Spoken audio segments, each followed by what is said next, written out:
Well, good morning, good afternoon, or good evening. Jay here with my stalwart companion Chris, broadcasting to you from the Black Fortress on the planet Krull. Hey, bring on Kevin Sorbo. That's Krull, not Kull. But you're close. Both start with K. Well, let's go. You are just in time for the Just Us Nerds podcast. In a world where two nerds come together to talk about all things nerdy, Just Us Nerds podcast was born. We talk about comics, movies, and all things in between. Get ready to have your mind blown by the most amazing podcast ever recorded anywhere ever. The Just Us Nerds podcast. Oh yeah. All right, well, so we got a bunch of stuff to talk about today. We got comics, we got movies, we got a discussion question. And all that nerd juices in between. The nerd juices are flowing, man. The nerd juices are flowing. All right, so let's get started with what'd you read this week. We were going to talk about a couple of the Rebirth comics that we read. Did you read all of them? Yes, I did. Okay, because we've got this week, or last week, by the time people hear this, it'll be last week, we had the release of Batman, Green Arrow, Green Lanterns, and Superman. Yep, I read them all. Rebirth 1, so they're all kind of the jumping off after Jeff Johns' Rebirth one-shot. Which one do you want to start with? What did you like the best out of all of these? Why don't we start with the Batman? We're a big Batman fan. Let's start with the Dark Knight himself. Yeah, sure. So this was written by Scott Snyder, he's been killing it on Batman. Yeah. Illustrated by and Tom King. So it was co-written by Scott Snyder and Tom King. Right. And then the illustrator's Michael Janin. Mm-hmm. You can get this for about $2.99 at your local comic book store. If you're in the Central Florida area, and especially near Vieira, make sure you go to Vieira Comics to pick that up. Bring money. Or you can go to Comixology, if you want to kill the industry like I am. Certain people are. So this issue follows a week with Batman as he faces off against the Calendar Man. Which is cool for me. This is a villain you don't see much action with. No, it's definitely... The only time I got the most involved with the Calendar Man, and me being a Batman fan, was the Arkham games. It's the only time you really ever see him. Otherwise, he's sort of a not a very he's prominently featured. He's kind of like Egghead, He was one of those '60s he's like villains that you were like, what is this? Yeah. I don't even know what his shtick normally is. But anyway, in this comic book, he gets a major power upgrade because he has a weather machine that he's using to unnaturally advance the season. So it's like Monday is spring, Tuesday is summer, Wednesday is fall. Could be fall. That's how it goes. Yeah, right. Yeah. So his end game is to release these spores that presumably not be good for the city. That he got himself, not from Ivy, not from anything like that. Somehow he got them. Well, I felt like it would be a really great team up to have this incarnation of Calendar Man and Poison Ivy. So in addition to having this machine, he also now has the ability, apparently, to molt his skin. Yes, I thought that was really cool. He becomes this old, withered old man, and then he busts out like a snake, and then all of a sudden he's a young dude again. Yeah. It's like the his age sort of mirrors the seasons. And really interesting. So let's talk about the good and the bad and the favorite moments. So like always, how do we like the artwork? Artwork is beautiful. Yeah. The story, I give it. Did you like the story? I think this is pretty neat. I like that they were going into a different section. I always love those little nooks and crannies that they're reading. These are those little pieces that you don't see every issue. Mm-hmm. It's not him fighting the Joker over a chemical lab. It's not him solving one of the Riddler's puzzles. This is something that you don't see very often. It's a little different. I was happy to see it, yeah. We kind of get a little bit of... they're establishing the new status quo for Batman in this Rebirth. The Rebirth kind of event, I'll call it. Yep. We get some supporting cast shown to us. We see Alfred, we see Commissioner Gordon. We see this character named Duke Thomas, who I don't know a lot about him. I had to actually Wikipedia Yeah, to look I him saw up. the suit. You know who I thought he was? I thought it was Batwing. Oh, yeah. That's who I thought. I thought he was the Batman Falcon. Yeah. No. The Balcon, if you will. He's this character who I guess he was introduced in Batman Year Zero, which shows me I need to read that book, and he's currently part of this comic called We Are Robin. And something when I say that, You like even that, have that. I even have it. I've read it. I have read it, but I haven't read any. I just read issue 1. Yeah. But suddenly when I said We Are Robin, I'm hearing the Allstate jingle, like We Are Robin. Dun dun dun dun dun dun dun. Anyway.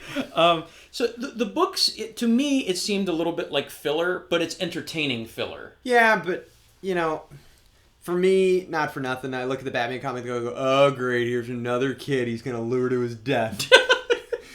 To be fair, he really hasn't lured any kids to their death that have stayed dead. So even if he dies, he'll come back. Yeah, it's all good. Okay. Just like he died and then he came back to it. So, yeah. Exactly. Yeah, that's right. So the bad. So I don't know. I have a lot more. I didn't find the Duke. I don't really care for the Duke Thomas character. I just looked at it and went, how did this kid get automatically thrown into the Batcave already? I'm like, damn. Well, yeah, that was sort of my complaint. Like, now he's just selling tickets. He's like, going to come and see. Now it's starting to look a little creepy. He's like, hey, you want to come down to my cave? Inviting young children down to the Batcave. A little suspect. That's kind of creepy. No, I don't have as much a problem with the Duke Thomas character. I think it's nice to introduce someone new, and especially a character. They could have done it a little differently. Not he just shows up in the Batcave. But I just think there's no indication in the story as to who he is or how he knows that Bruce Wayne is Batman. Maybe he did the Joseph Gordon-Levitt and he just knew. He just knew he had that. He knew in 5 minutes. I met you once and you had that look in your eye. You are Batman, you MFer. You are Batman.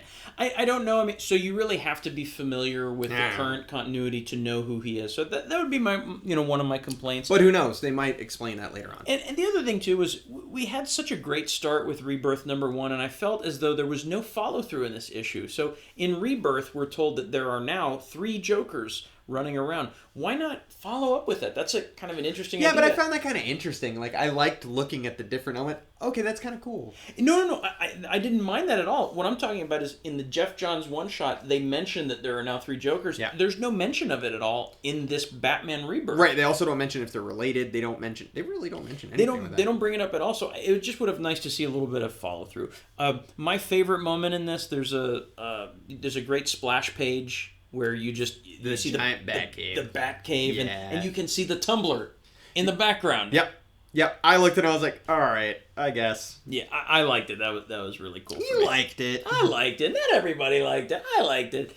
Okay, well, what was another Rebirth comic that you read that you really enjoyed? Well, why don't we go down the list? Let's take a look at Superman. I actually like this concept. Okay. I'm not a Superman fan, but I found this interesting. Okay, all right. So we got Superman Rebirth 1. It's being written by Peter Tomasi, being illustrated by Doug Mankey. I don't know if I'm pronouncing that correctly. Again, $2.99. You can pick it up at your local comic book store. Uh-huh. So the plot of this is that pre-52 Superman waits for 52 Superman to rise from the grave. I'm just going to refer to them like the Great Pumpkin. Like the great. He is like Linus in the Great Pumpkin. He's the Superman Great Pumpkin. I'm just going to refer to them now as pre-52 and new 52. That's my call signs for the two different. Do you just Superman. want to do collared and no collared? Collared and no collared and no collared. Collared and no collared. So collared Superman. At this point, we have New 52 Superman has died. Pre-52 Superman is waiting for him to come back to life because in his own experience, after he died, he was killed by Doomsday, he came back to life. So he's thinking that since they're sort of living sort of parallel, similar lives, that the same thing's going to happen. Mainly, though, this comic book for me was the equivalent of one of those clip shows. You ever, watch the old sitcoms? Yeah. Where, somebody's, Uncle Alex is in the hospital, and so we're going to reminisce on all the wacky, zany adventures we got into. So you really don't get an original episode. You just get a lot of pieces of old episodes Those are what together. we call phoning it in. Yeah. And so, I'll get into that later, but so it's kind of a clip show at so Superman, or I'll call him Pre-52, is going to New 52's grave. He runs into Lana Lang. You mean his Ziploc bag? What? What do you mean? So they scooped him into a Ziploc bag. The dude's ashes. Oh, that's right. Yeah, he's ashes. One of the things that kind of bothers me is that he'll be back. For a guy who's trying to keep a low profile pre-52, he wears a big friggin' S on his chest. But that's the symbol of hope in his planet. I know, yeah, but it's also a symbol of, hey, I'm Superman, and it maybe he's walking around, and he's like, I bought this at Hot Topic. Maybe. I don't know. You don't know what he's got the beard. Well, why not just wear a completely black suit or just a mask? I mean, I get it. It's done for fan service because you want the fans to know that this is Superman, but for me, it just doesn't make sense from a narrative perspective. Nope, agreed. So the good for me, the art is very good. It's nice to see the adventures of Pre-52 revisited. They have some really nice... Well, you know what I like is that this Pre-52 Superman is... They talk about it. He is the rebirth from the death of Superman. So, the death of Superman, he comes back in that suit. You actually said, you called it. You looked at that black suit. You go, that's the suit from that's the suit Rebirth. In when Superman, after he gets killed by Doomsday, when he comes back, and there's even a panel in this comic where they kind of they show it. They do sort of the Cliff's Notes version. He dies from Doomsday and he goes, you know what? Screw this. And he kind of ducks. Oh, you mean when he gets into the New 52 universe, he sort of hides out? Yeah, he's like, you go fight him. I'm not doing that. I'm not going to fight him. No. I'm going to sit here and watch HBO. Fuck that noise. I've been there, done that. That was no fun at all. I didn't like that. I'm going to stay home with wifey and the kid. It was interesting to see that story again. However, just kind of getting into the bad of this issue for me, it's if I wanted to read about Superman fight Doomsday, I'd just go back and read the death of Superman again. But you know what though? I think they're trying to get that new demographic. They're trying to get those kids who are looking and go, wait a minute, Superman died. It's hard to believe. I think I was in my early teens. I'm 13, 14 when that happened. I was gonna say I was 9, 10. So it's hard to believe that story is so old, but yeah. And it came in the black bag. Yeah, I have that. I have that one. Yeah. That's important. So I get, for the younger audience, you need to retread that. For me, I'm just thinking, I have to spend $2.99 to simply read the Reader's Digest version of the death of Superman. Hey, they were working on everything else. It's just... For me, this issue didn't do anything to advance. I'm getting fancy now. This did nothing to advance the plot, Christopher. No, it didn't. It just... at the end of the story, New 52 is still dead. Pre-52 doesn't really do much except give, Lana and new readers a recap. But at the end of the issue, he finally makes that decision and he goes, well, there has to be a Superman. I suppose so. No, that's what he says. He says there has to be a Superman. He does. No, I hear you. Now we're going to get that stupid blue costume with those red tip boots. I don't mind that so much. I don't like this costume. I don't mind that so much. Give me the New 52 back. So a favorite moment for me was I enjoyed the callback to the Reign of the Supermen storyline. I remember when this first came out, and I'm glad to see that DC acknowledged that it still happened. Yep. Did you have a favorite moment in this? I liked how, like I said, each Superman had its little different nuances. He goes... Sorry, Pre-52 goes to New 52's Fortress of Solitude, and apparently he knows the key code to get in, and he knows how to lift the big freaking key. The code is 1, 2, 3, 4, 5. That's amazing! That's what I have on my luggage! Anyway, so he goes there, and normally the statues you see are of Jor-El and Laura. Mm-hmm. And they're holding the world. In this one... he also does Jonathan and Martha Kent holding the world. Yeah. And it has them both.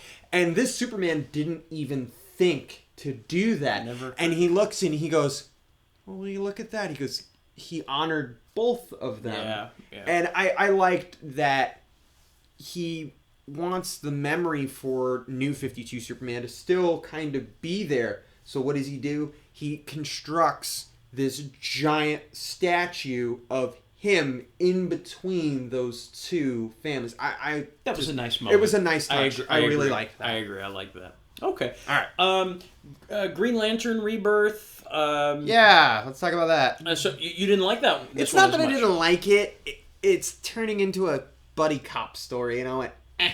Okay, all right. Well, so the writers on this, we got Jeff Johns, and then co-writing with Sam Humphries, and then we have artist Ethan Van Sciver. Love his artwork. Again, $2.99 at your local comic book store or online. So this comic, you're right, it does kind of establish a sort of buddy cop scenario for the DC universe between the two newest Green Lanterns. Yeah, well, and I'll tell you this right now, I am not a Baz fan. No, really? I am not.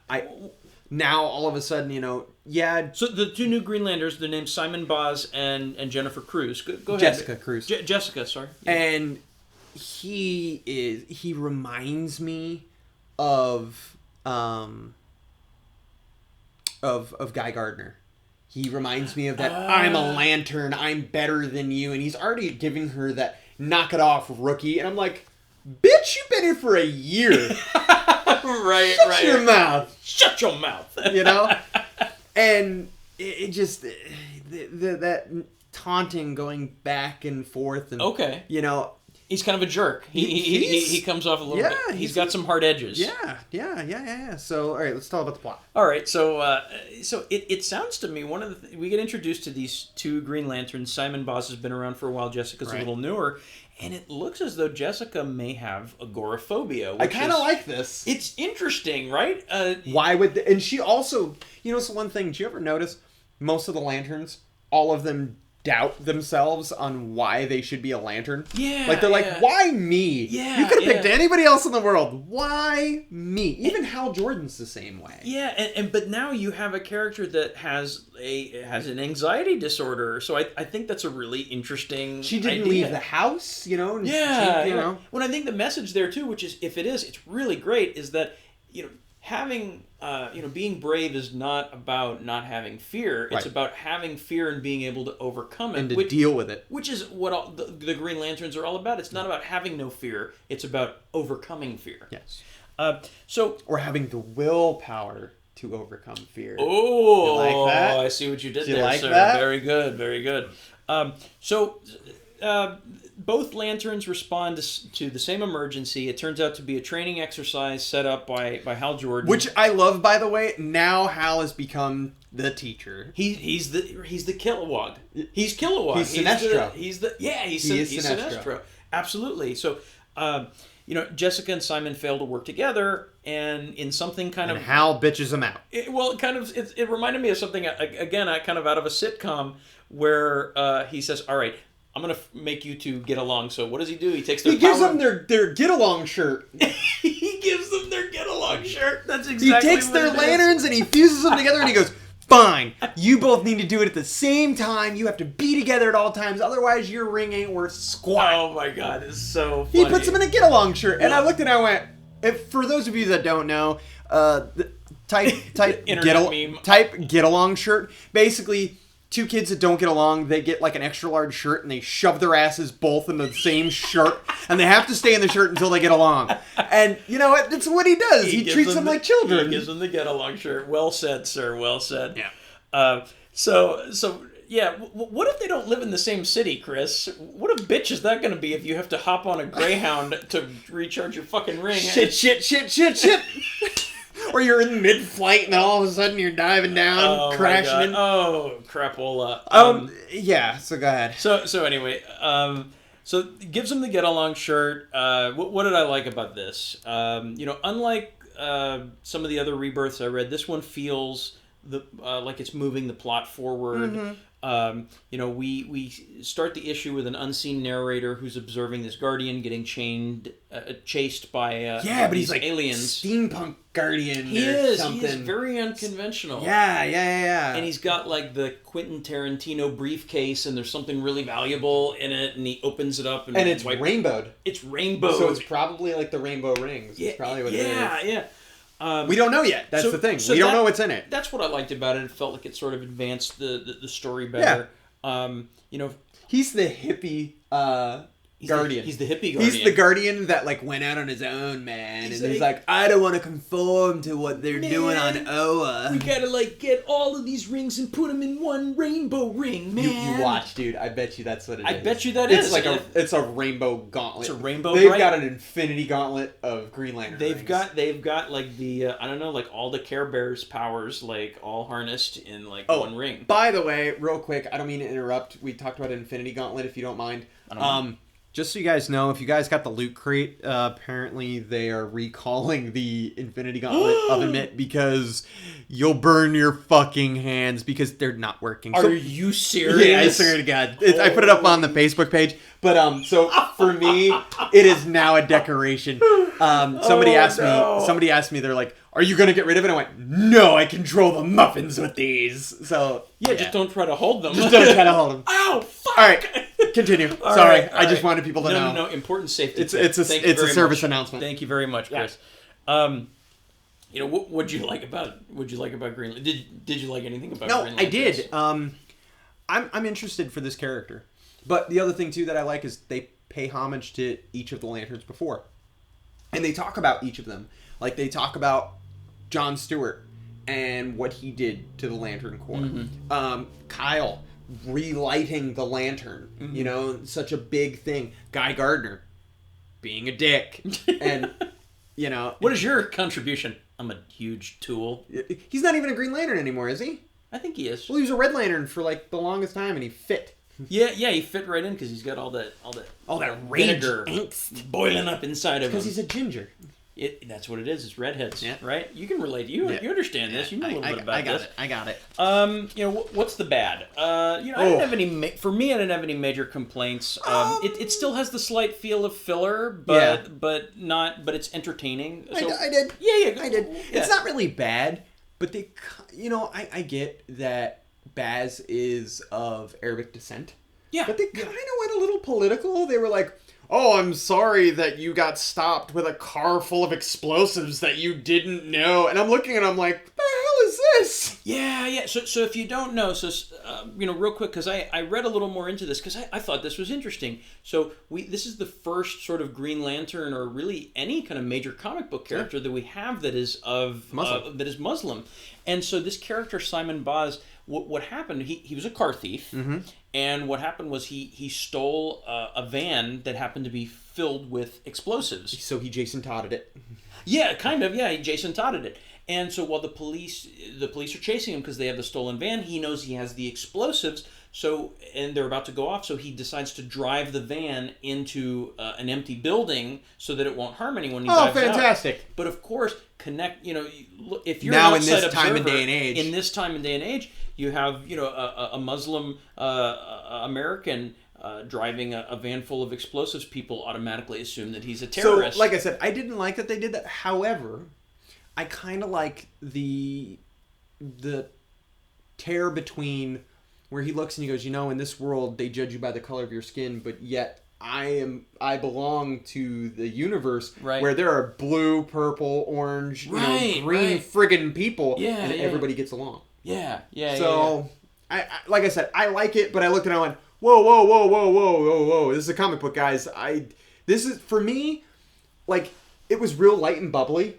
And then all of a sudden they got to that point and I went, holy crap, we just turned left. It was kind of a dark turn. So, but then a quick right. So you don't like the personality of the character, it seems. Right. But as far as kind of the story they're trying to tell with him, do you like it? Or I do. The only thing, like I said, for me is I get what they're going for, but if you're gonna be light, stay light. Don't do that. More consistency. Don't do that in tone. Yeah, because all of a sudden I'm like, I want to skip this page, and like all of a sudden it's not that I felt uncomfortable, but you're like, wow, holy crap, okay, we just called the Green Lantern a terrorist. Nice job. Okay. Yeah. So I hear what you're saying, that the tone felt a little uneven for you. Yeah. I think the idea is really interesting. I want to read more and see what they do with this character. I'm all about having diversity and inclusivity in comic books, and having our heroes be a sort of a reflection of who we are culturally as a society. So I like that. So favorite moment, I love. There's this moment in the comic book that just kind of made me laugh. I was happy to see a Manhunter, by the way. Oh yeah, but we're gonna talk about that. So the training exercise involved this robot that's called a Manhunter. So for those of you that don't know, they were designed to kill lanterns. Well, originally weren't they were like the bounty hunters of the Earth? Yeah, or of the universe, to go around and to like grab criminals, and then they were turned on the lanterns. No man escapes the Manhunter, or something like that. And they look like a He-Man action figure. So, they're Jessica and Simon are talking to each other, and so Jessica's like, because remember he's already being that cocky. I'm a lantern. You've been a lantern for 6 months. And he's like, yeah, don't worry, I'll take care of this. And he ends up getting his ass kicked. And Jessica's like, well, you were the one who said this won't take long, and that robot. And then Simon corrects her, a Manhunter. And then she's like, did you even know that before he said it? Before Hal Jordan. Hal Jordan told him what it was, and he's like, maybe. Yeah. The other thing that I like with her is I always like seeing the first. It's one of those like windows into, well, if I was a lantern, this would have happened. Where like the Ring's talking to her, and she's like, "What the hell? Right. Where's this coming from? What the?" I know for me, I would absolutely love that. And it was telling her the sector. It was like 2014. She can't remember. I'm the Green Lantern of Sector 2814. Right. Yes.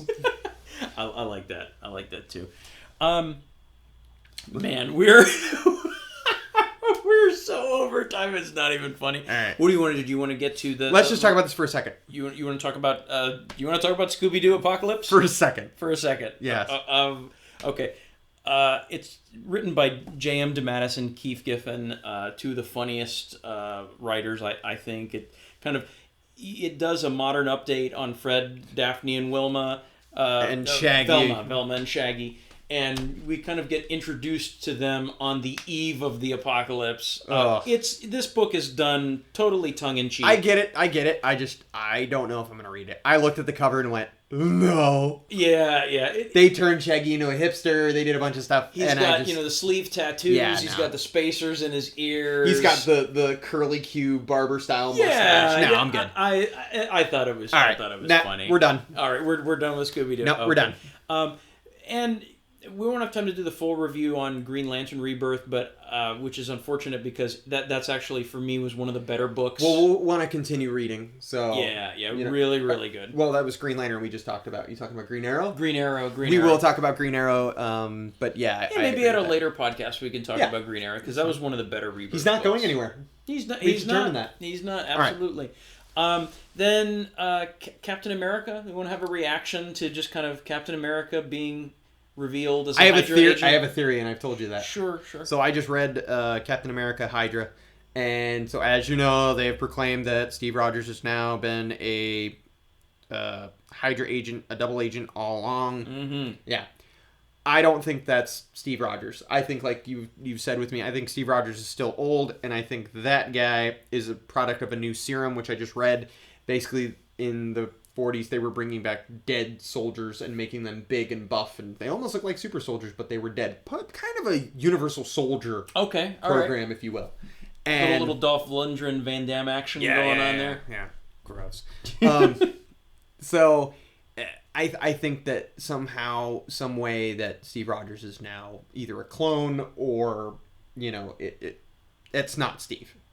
So you're saying you're saying it's not Steve. As a Captain America fan, that is not Steve Rogers. Okay, all right. No, a lot of people are upset about this. Oh my God, they lost their minds. Well, and I should say we talked about issue 1 Captain America, and the reason we didn't mention it was because it was actually the issue. It's not in there because it was the free comic book day edition, so they just give you a little bit of a taste. It was not in there because we would have been going apeshit if we had read that in there. That was like Hacksaw Jim Duggan when he became a Canadian instead of the All-American that he was. It's kind of the same thing. People are heartstruck. Yeah.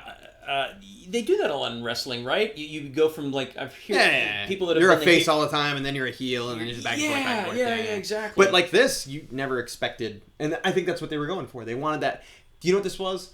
This was the we killed... Well, no, I was going to say we killed Jason Todd, but people were happy. People voted to kill him. Yeah.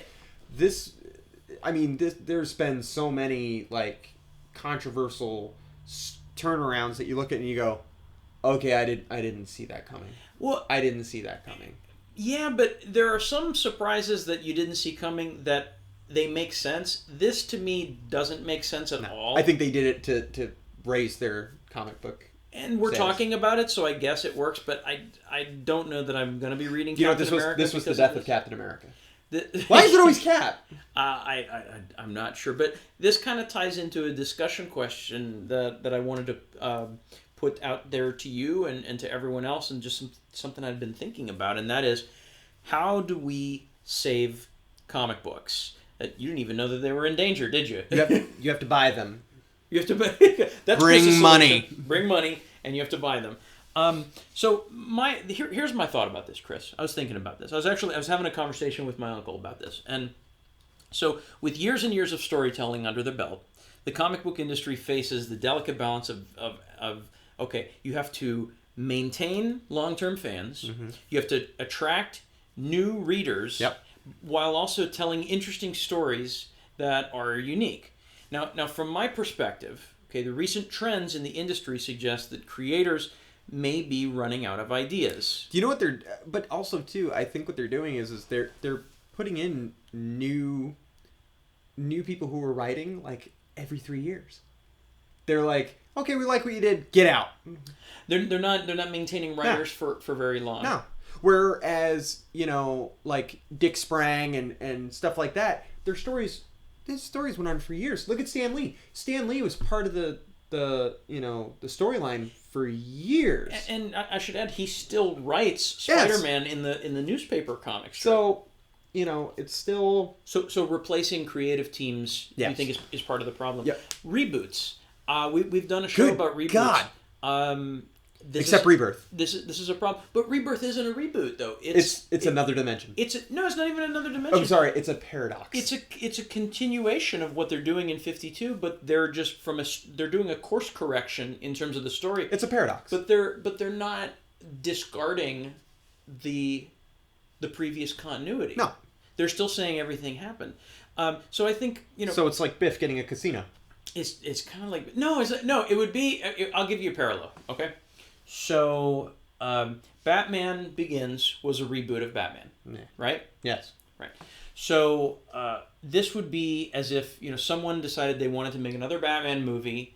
But then have the Batman Begins continuity be in history. So they reference everything that happened in the Batman Begins I get it. That's it was just happening. A continuation of really what's going on, but it just changed things around. So anyway. With my view that comic book creators are running out of ideas, and with the Cineplex now just overrun with superhero movies, I think that we have this specter of superhero fatigue. Yep. And as someone who grew up in a time when comic books weren't cool, no, agreed. Same I want to see this. Having comic books now be mainstream, I want this gravy train to just keep going forever, or as long as possible. Yep. So then I was thinking about it. I have some ideas about how to save comic books.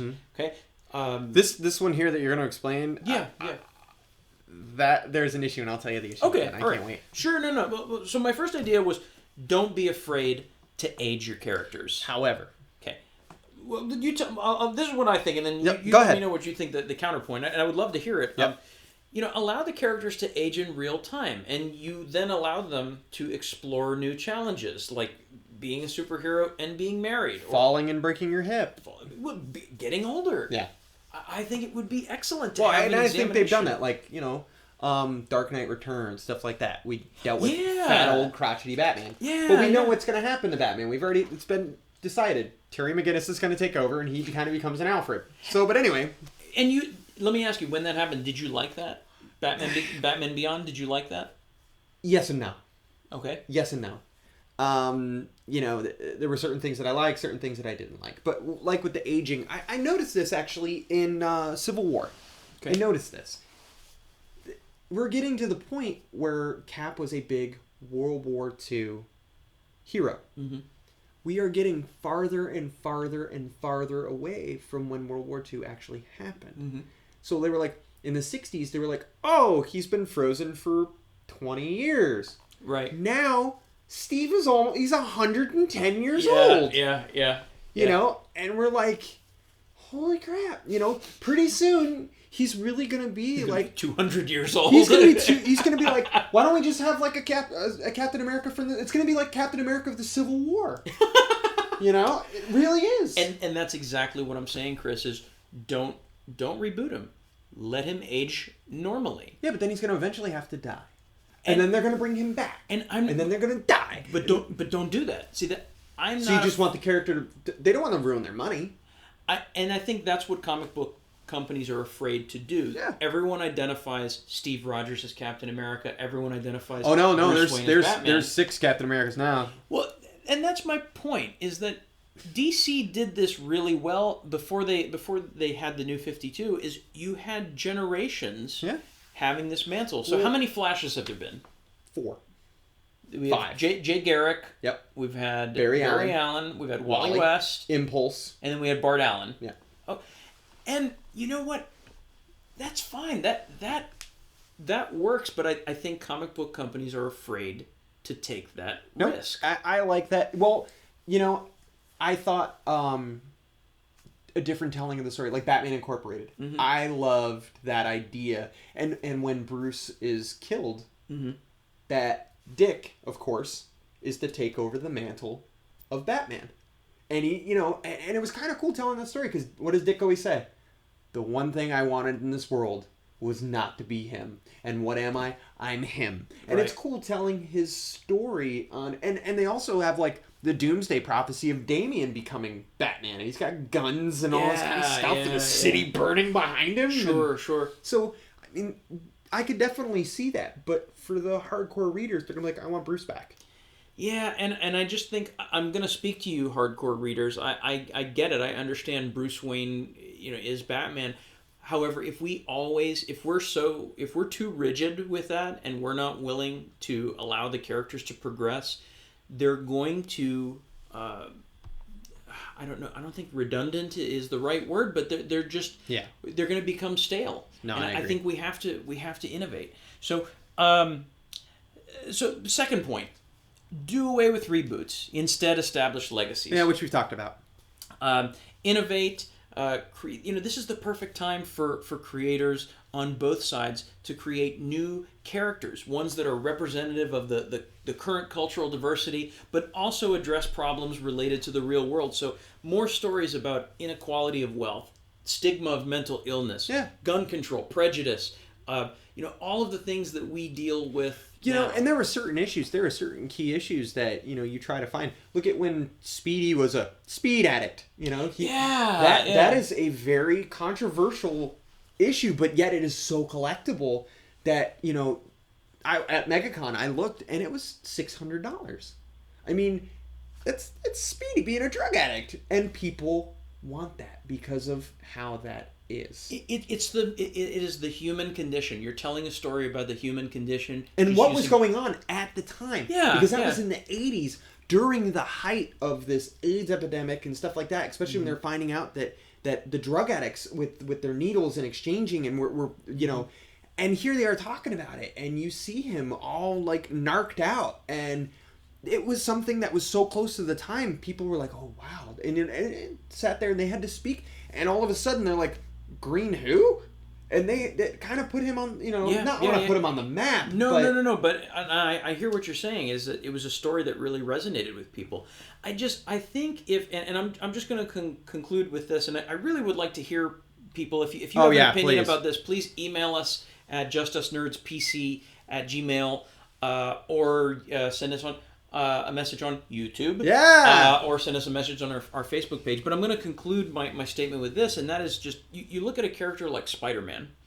Under the writing of Stan Lee, he was allowed to graduate high school, graduate college. He was even manage college and high school while still fighting supervillains. Right. Manage his GPA, and it didn't hurt the character. Well, no. Look at Superman. He got married in some continuity, and then, you know, they did away with it, but, you know, and that's my problem, is that you say that well, people can't relate to someone who's married or has children. I love comic books. I'm married. I got a baby on the way. Yeah. You know, and I know that there's a lot of other people like me that, you know, they're married, they have children, they have lives that include, you know, not just single lives. Right, and I agree with that, but you got to remember, also, too, the other thing is we want to get new readers. So, you know, like what Batman did. Batman did for years. What did they introduce? They introduced a child character to make the new comic book readers go, hey, he's just like me. I can be like him. Now, you're like, hey, look, Spider-Man's got to pay his electric bill, you know? He's like me. He's like me. But we don't, you know what, I get that, but we also want to attract those new readers. We want them to look and go, oh, look, he's in high school. Or, oh, look, you know, I'm a purist, but I'm also a fan of leaving them kind of where they're at, because for those new readers who are discovering these heroes and look and go, oh, wow, look at Spider-Man has to deal with bullies. I had to deal with bullies. Why does he knock them out? Oh, because with, you know, great power comes great responsibility. You know, it's. I hear you. I just think if we keep telling the same story over and over again, I just think it's a selfish thing. We're in danger because we all have our Spider-Man, our Batman, and we always want that to be so. But I think in the larger picture, we run the risk of making this thing that we love very stale and not innovating and not growing. Agreed. So agreed. Anyway, do you have a different opinion? I'd like to hear from you. We would like to hear from you. justusnerdspc@gmail.com. All right, so moving on to our movie talk section. This is real quick, just hit and run. This is another edition of We Pitch It and You Cast It. You said that right. I don't like saying that because I know I'm going to screw it up, so I'm happy you say that. We Pitch It, You Cast It. Look at that. All right, here we go. Your mission, should you choose to accept it, is to cast and choose a director for an Old Man Logan film. And folks, let's try not to use Hugh Jackman. Yeah, let's go outside the box. I'm only making one rule. You can't use Hugh Jackman. So Old Man Logan, if you haven't read it, you should. Story about Wolverine set in the future. With the Hulks and Magnetos and all this kind of stuff. All this great shit. Basically, you know what's cool with Old Man Logan is it's like Mad Max meets the X-Men. That is perfect. Yeah. Perfect description. Yeah. Good luck. Let's say 2 weeks. Let's give 2 weeks from the date of this podcast, and we'll see what we hear back. Again, you can send those responses to justusnerdspc@gmail.com. Leave us a comment on our YouTube page, or leave us a comment on our Facebook page. All right. So now we're ready for Toy Box, and we got a bento. We do. We got a bento box. We kind of should have done this maybe in the comic book reading section. Yeah, that's all right. But it's not really toys. Not really toys, but that's okay. So this is a new monthly subscription box that I got. We don't have a little song for it. We'll figure something out. It's by a company called Comic Bento. Okay. It's a monthly subscription, and it is a graphic novel monthly subscription. So for this one, they gave me 4 graphic novels, and each story is tied to a theme, like everything else. Okay. And this one is this month's rewriting history. All right. So it involves people time traveling and how they change the past and everything like that. And the 4 chronicles the 4 titles they gave me is Ivar Time Walker. It's called Making History. It's by Valiant Comics. Not familiar with that one. Written by Fred Vann, Clayton Henry, Robert Gill, and colored by Raoul Allen. What's cool? Oh, Robert Gill. Yeah, Robert Gill. Sorry. No, I don't know who he is. Oh, you should. he's Robert Gill. Okay. But anyway, and they give a little summary about what each thing is. Sure. So, but you know, they kind of start off with, you know, one that everybody knows, and it's X-Men: Days of Future Past. And great story. Absolutely great story. I love it. I loved reading this as a kid. But it's kind of neat for me to tell people that it's not Wolverine who travels in time. It's actually Kitty Pryde. Yeah, the story's very different. Yes, from the movie. So people look at that. It's a great read if you guys get a chance. And then we should do a have you read on that. We should do a have you read discussion. The Story of Us. It's Mankind Volume 1. The Bruce Willis and Michelle Pfeiffer movie? No. This is a History Channel produced comic book. This is really cool. This cool. is off the show called The Story of Us. And this one is about us. Ancient Egyptians. Mankind, kind of. It starts off from the Neanderthals to the cavemen all the way to Viking era, and that'll be the next issue. The next season would be to that. I know it goes to the Crusades. I'm sorry. I know we're in the summer months, and I know some of our younger listeners might be getting ready for their history final exams. You might want to pick this up. This is pretty awesome. And read this. Before. So Ivar Time Walker. This, like I said, this isn't one that I'm familiar with. Is it Van Damme? No, you know what? It should be. No, that's Time Cop. Oh, okay. At this very moment in Geneva, Switzerland, history is being made. 1,000 meters underground inside the Large Hadron Collider. A researcher is about to discover time travel. And what's scarier than time travel? Clowns. Nazis. Oh. Carnies. Yeah, exactly. Circus folk. Nomads. Smell like cabbage. Yes. Small hands. Now, anyway, so I'll talk about that one. That's actually a different comic book. Okay. So this one, obviously somebody gets a hold of the time traveling, trying to conquer the world and going around and kind of like Biff, kind of trying to change things. All right. So I'm going to give it a shot. Like I said, it didn't cost, that much for me. How much is the bento box? Now it's $25 a month. And you get 4 graphic novels? Yeah, and that's actually what I'm going to do at the end. I'm going to read the prices off to all of it so that we can look at it. Yeah. But the last one that I'm really excited about, it is called The Kronos Commandos. Yeah, I like this. It is set in World War II. Basically, the Nazis have developed time travel. Well, so have the Americans. And basically, they don't want the Nazis to screw it up so that way they would take over the world. They go back, and in this issue, they go back to BC with all the dinosaurs. And you see, like, these... And it looks like Sergeant Rock and the Commandos. This is by Stuart Jennett. He created, written, and illustrated. Oh, wow. I mean, this guy really, really put his heart and soul into this. And it's by Titan Comics.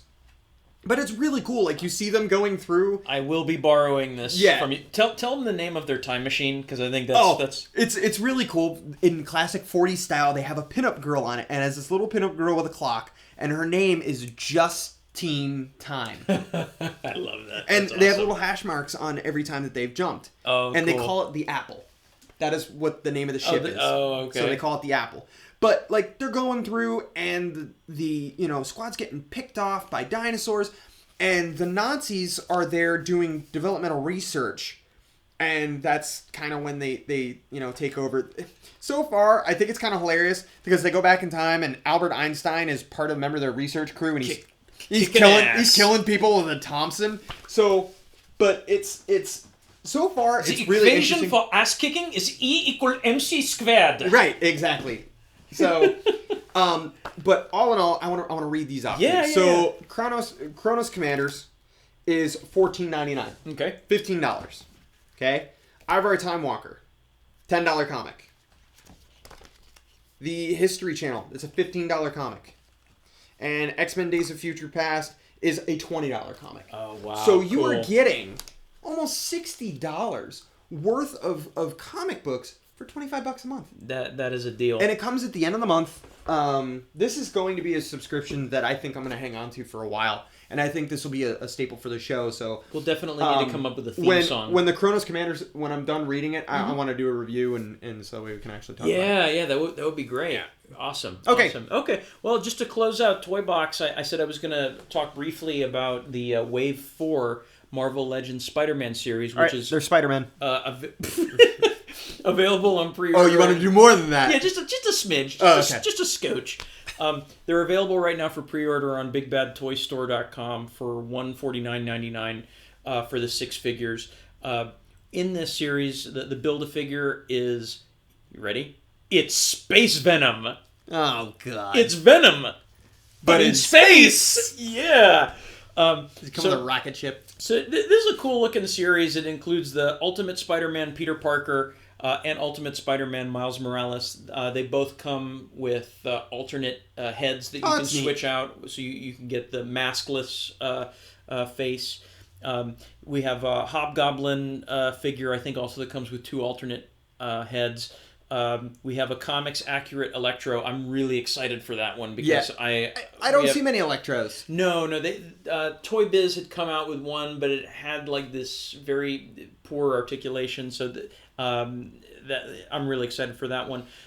We have Silk, who I don't know if you're familiar with Silk. Yes. I do like this. Sort of like a female Spider-Man. She's not Spider-Woman. She's like an Elektra kind of Spider-Man. She is. She's sort of like, very good. Sort the ninja like assassin kind of way. It looks really cool. And then this one I'm really excited about too is we get an Ashley Barton Spider-Girl. Oh, cool. So if you've read Old Man Logan. Yeah, Old Man Logan. She is Hawkeye's granddaughter. Yeah. So I'm But she's Spider-Girl. But she's Spider-Girl. So Take that. I'm really excited for that.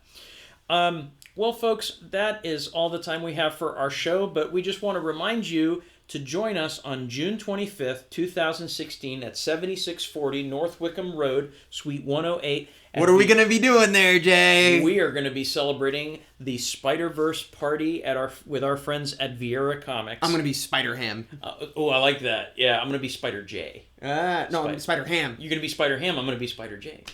See, that's not fun. All right, you be Spider-Ham and I'll be Spider... I don't know, what's the equivalent of... I'll be Spider-Tofu-Ham. Ooh, I don't know. Tofurkey. Tofurkey. I'll be Spider-Tofurkey. There you go. Yeah. So come out and join us on June 25th. They're going to be... Bring your best cosplay from the Spider-Verse. Wear any Spider gear. Any Spider gear at all. They're going to be doing free artwork. There's going to be 10% off of all Marvel graphic novels, figures, pop, and statues. Artist Cool as Heck is going to be there doing free 8.5 by 11 head this sketches. This stuff is awesome. I've seen the work. Cool as Heck is great art. Make 'em Laugh Films is going to be there putting on a spider show all day long. It should be a really good time. And we're going to be recording our podcast. Yeah, we're going to be there. And you're also going to sit down. We're going to be able to talk with the owners. We're going to talk with all different kinds of people through our special Spider-Verse extravaganza episode. Super overstuffed, overlong Zack Snyder edition version of Just Us Nerds. Yeah. Make sure you email us at justusnerdspc@gmail.com. Like us on Facebook. Like us on YouTube. You were watching. You thought I was going to forget, didn't you? And like us on SoundCloud. Like us on SoundCloud. It wouldn't be a show unless I forgot something, Chris. That is all the time we have. Chris and I have got to saddle up the fire mares and ride out. We thank you so much for listening, and until next time, remember that fame is an empty purse. Eat it, go hungry. Count it, go broke. Seek it, go mad. We'll talk to you next time. Bye-bye and take care. See ya.